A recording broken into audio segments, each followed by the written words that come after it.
গত 1 এপ্রিল সিরিয়ায় ইরানের দূতাবাসে ইসরায়েলের ভয়াবহ হামলায় ইরানের 9 জন গুরুত্বপূর্ণ সামরিক কর্মকর্তা নিহত হন।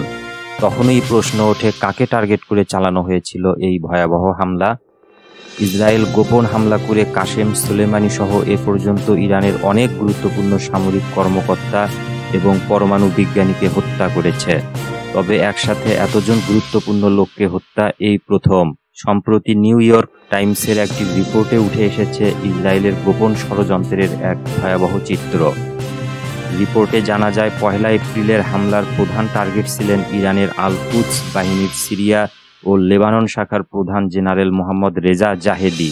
ইসরায়েল হামলার দায় স্বীকার না করলেও নিউ ইয়র্ক টাইমস জানতে পেরেছে হামলার 2 মাস আগেই এর পরিকল্পনা করা হয়েছিল এবং ইসরায়েলের ক্যাবিনেট ঘটনার 1 সপ্তাহ আগেই এ হামলার অনুমোদন দেয়।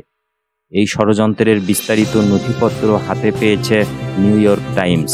তাতে দেখা যায়, ইসরায়েল ভেবেছিল এই হামলার জবাবে ইরান বড় কোনো প্রতিক্রিয়া দেখাবে না।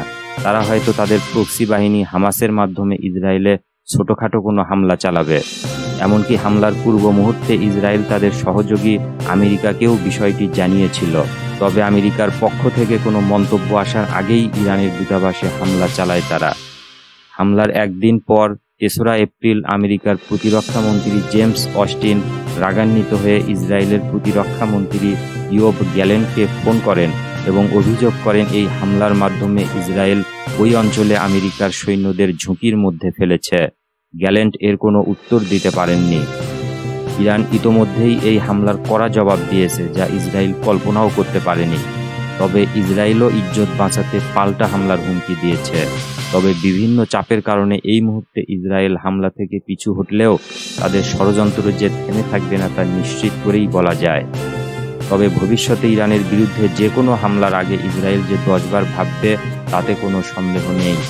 বন্ধুরা, আজকের ভিডিওটি এ পর্যন্তই। কথা হবে আগামী ভিডিওতে নতুন কোনো স্পেশাল আপডেট নিয়ে। যারা এখনও চ্যানেলটি সাবস্ক্রাইব করেননি তারা সাবস্ক্রাইব করে নোটিফিকেশন অন করে রাখুন।